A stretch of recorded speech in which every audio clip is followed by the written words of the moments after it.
To quote one of my favorite football YouTubers, KTO, if I were to describe Alex Smith's career in one word, that word would be overshadowed.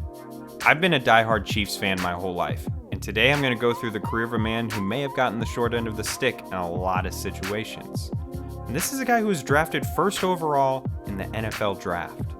Alex Smith attended the University of Utah, where in 2004 he finished fourth in the voting for the Heisman Trophy. He was a very smart man. He actually finished getting a bachelor's degree in economics in 2 years because he had gained 64 credit hours before ever even attending college. He carved out a pretty good football career at Utah too. An interesting stat I found, in his final year there, he was the leader in all of the NCAA in total yards per play average. This is pretty crazy considering what many people would hold against him in his later NFL career as a game manager. Nonetheless, he was viewed as a top prospect going into the NFL draft. Moving on to the 49ers, they were in total rebuild mode. After a playoff loss in 2002, they had fired their head coach and brought in Dennis Erickson.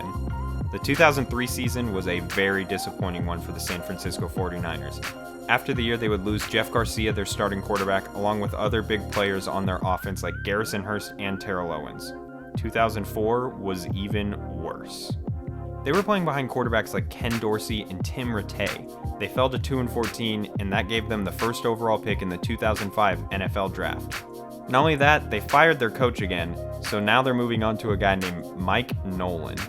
So going into the NFL Draft, there were two main quarterbacks on people's minds, Alex Smith and Aaron Rodgers. The main question was, who was going to be picked first overall and go to the 49ers? Aaron Rodgers attended Cal, grew up his entire life in the state of California, and was a huge San Francisco 49ers fan growing up. He was confident he was going to be picked by them. But when the time came, the Niners went with Alex Smith. This is the first time the term overshadowed comes into play. Despite being selected first overall, the story wasn't about him. The entire night began to revolve around Aaron Rodgers and how far he was going to fall in the draft. Rodgers wouldn't be selected until pick 24 by the Green Bay Packers. Moving on to Smith's NFL career, it didn't really start on the best note. Alex Smith would start 7 games in his rookie season, and he threw a whopping 11 picks to only 1 touchdown. Actually, in all of his first 6 years in the league, he would only start all 16 games once, and that was his second season. He would not exactly be very well received by the fans, and I just really wanted to include this clip from the 2010 season. In 0-5, people start discussing things they weren't discussing necessarily before. Second down and 10 at the 40-yard line. And Gore doesn't even look around. And it's just it's a boo fest right now.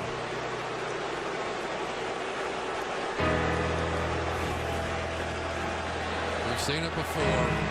Young quarterbacks, when they reach a breaking point, and so often there's David Carr, the backup, of course, also a former number 1 overall pick. Hasn't worked out so well for him either. And Alex Smith, you just wonder how much longer they're going to allow him to go. That mistake was all on him. 3rd and 10 from the 40-yard line.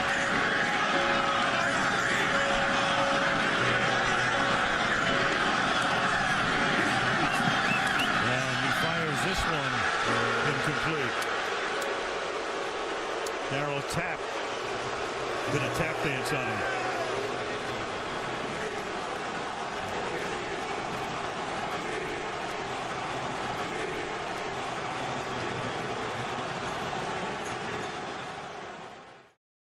The level of boos on this is something I've never seen before, especially directed at one single player.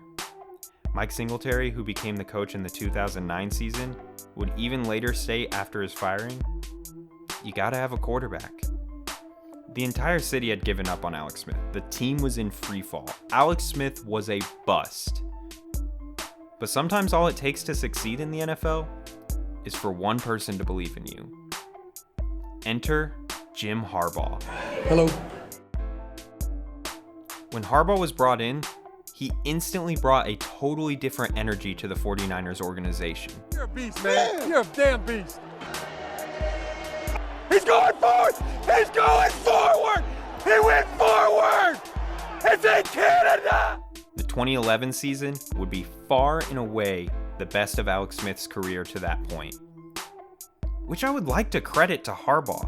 Coming into a new organization in the situation he was in, the decision to keep Alex Smith as his quarterback is insane.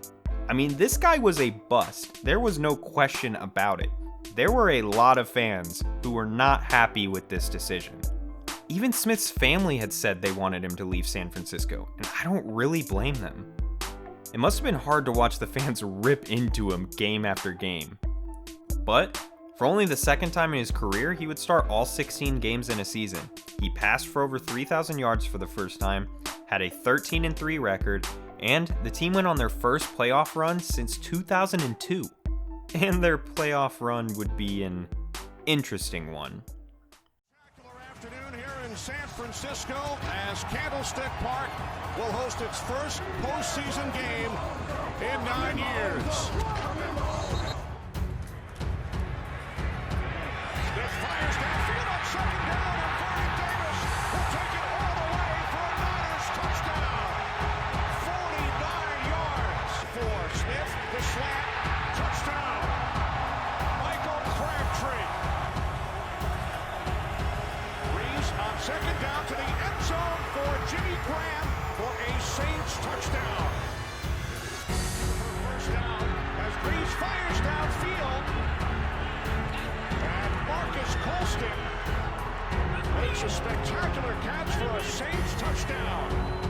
Second and 10 from the 44. Sproles makes the catch. First down and more. Inside the 20, the 10. Touchdown, Darren Sproles. 44 yards. Smith on second and 10. And the catch is made. What a catch by Vernon Davis. At the Saints 30-yard line, a 37-yard completion. What a throw by Alex Smith. 2:18 left in the game. 3rd and 7. Niners down by 1. This would be the biggest moment of Alex Smith's career to this point. And you know what? He came through. Smith on third down. He'll take it himself. For first down and more. Alex Smith is in. Touchdown.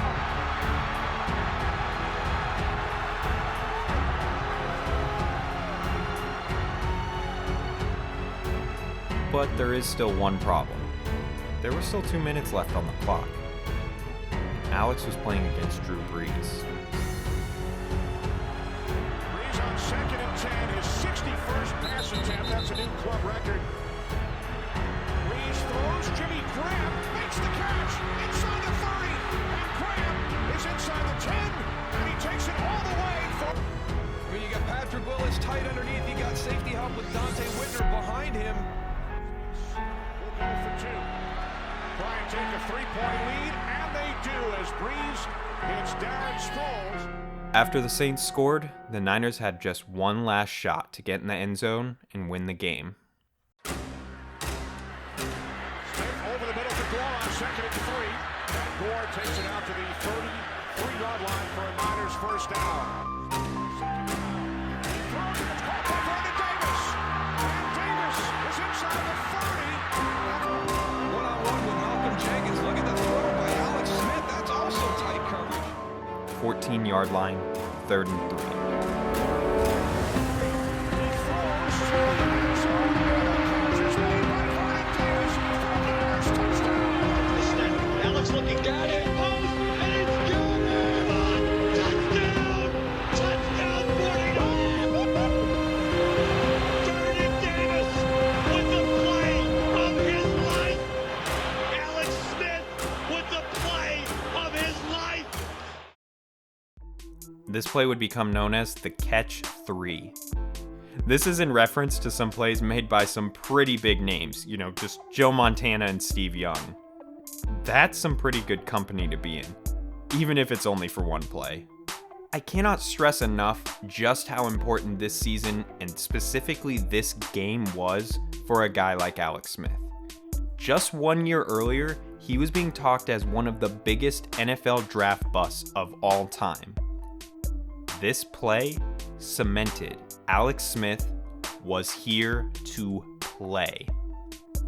The Niners would unfortunately fall the next week to the eventual Super Bowl champion Giants, thanks in part to a couple of fumbles. Despite how it ended, this season had to be seen as a victory for the franchise. I mean, Harbaugh had completely changed the organization. Honestly, I'm not even a 49ers fan, but just watching them that season was just awesome. You know the question. Who's got it better than us? Nobody! So going into the 2012 season, there were a lot of big hopes for the team. As the season progressed, it seemed like everything was heading in the right direction. Alex was on pace for career highs in almost every statistical category. I mean, through the first 8 games, they started out 6-2. Then week 10 against the Rams happened.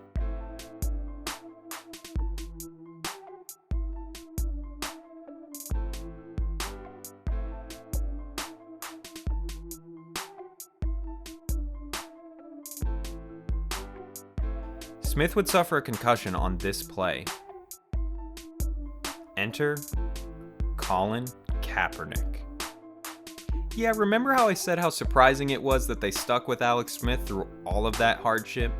That wasn't totally true. They had drafted Colin Kaepernick in the second round, and they obviously had plans for him and the team. Kaepernick would finish this game out, completed 11 of 17 passes for 117 yards, added 66 rushing yards, and a rushing touchdown. The game would end up in a tie though. And with that, a quarterback controversy officially began. Keep in mind, Smith was ranked 3rd in the NFL in passer rating, led the league in completion percentage, and had been 19, 5, and 1 as a starter under Harbaugh.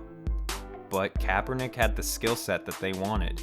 Remember how I kept bringing up overshadowed? Smith was playing the best football of his entire career in this season. But another guy came in and took his spot. Smith was cleared to play the following week, but Harbaugh chose not to rush him back and started Kaepernick. And from that point on, he didn't give up the starting role. The rest of the season saw Alex Smith sitting on the bench, and the 49ers would make a Super Bowl run. It's just really unfortunate to see a guy who had developed after so many years finally playing the football everyone wanted to see out of him, drafted 1st overall. Just have his job taken in a flash. They would eventually fall to the Baltimore Ravens, so the question does linger in my mind. How does this season play out if the 49ers bring Alex back in after his injury? Maybe they don't make the Super Bowl. Maybe they win the Super Bowl. Those are questions we're never going to have answered.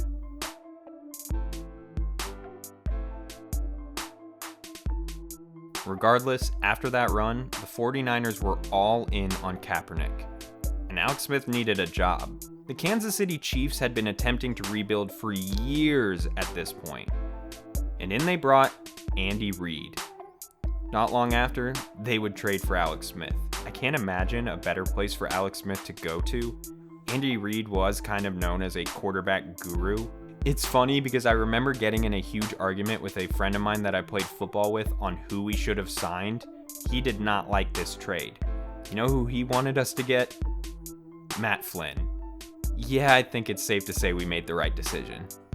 Smith would carve out a pretty solid career as the Chiefs' starting quarterback. While he was never an all-star player, he brought a level of stability that the organization just hadn't had in a long time. He would start for 5 seasons, making the playoffs 4 out of those 5. The biggest knock against him though, he would never make a really deep run in the playoffs. He only won 1 game his entire time here. Following the 2016 season and the 2017 NFL draft, the Chiefs surprised a lot of people by drafting a quarterback named Patrick Mahomes. The Kansas City Chiefs select Patrick Mahomes. Who the fuck is that? This was a pretty big deal because the Chiefs hadn't drafted a quarterback that high since Todd Blackledge. So how did Smith respond? Protection for Smith. Fires, caught. Smith throwing, caught, and getting into the end zone. 25-yard line, and the play clock was all the way down to 1. Smith winds up, goes deep downfield, and getting free is Tyreek Hill to give Kansas City the lead. Downfield. And Smith, he fires deep, and that's going to be caught on the run by Kareem Hunt. Inside the 20, inside the 10, all the way for a Kansas City touchdown to tie the game. The Chiefs would begin the year 5-0, but after a Week 6 loss to the Steelers, a lot of the momentum had just fallen off. They would still finish the season 10-6 and make the playoffs, but after another one-and-done game against the Titans, the Alex Smith era in Kansas City came to a close. It's just another really unfortunate situation for Alex Smith. He had been a solid NFL quarterback for 2 teams that just had 3 big-name guys overshadow his legacy. If you ever want to question how important having a guy like Alex Smith can be, just check out his following season with the Washington Redskins. The Redskins would start out 6-3 with Alex Smith as the starter and were clearly in a position to make a playoff run. Then, Alex Smith suffered one of the most gruesome injuries I've ever seen on a football field. I want to warn you ahead of time. If you are squeamish, don't watch this. Here comes the blitz. And there goes Alex Smith down at the 40-yard line. Kareem Jackson. Alex Smith is down.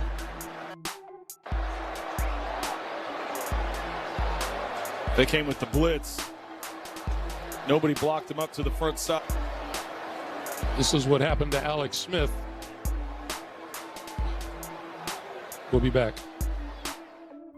This guy really could never catch a break his entire career, no pun intended. The Redskins would go on to lose every game but one the rest of the year and finish 7-9. So is this where the Alex Smith story ends? That's a question that's yet to be answered. Smith would sit out the entire 2019 season with complications due to his injury, and the Redskins have appeared to move on to Dwayne Haskins. But if I know Alex Smith like I think I do, he plays his best football when nobody expects him to. We gon' walk it out and move mountains. And I'll rise like the day. I'll rise up, I'll rise unafraid. I'll rise up, and I do it 1,000 times again. And I'll rise up, 3, 9, 9, 5, broken down now. Hey guys, thanks for watching. If you enjoyed the video, it would be really awesome if you liked, commented, subscribed, do all that stuff. That would help out a bunch. My goal is to make more videos like this on my YouTube channel, so you might see more of this stuff in the future. And thank you again. Hopefully see you guys next time.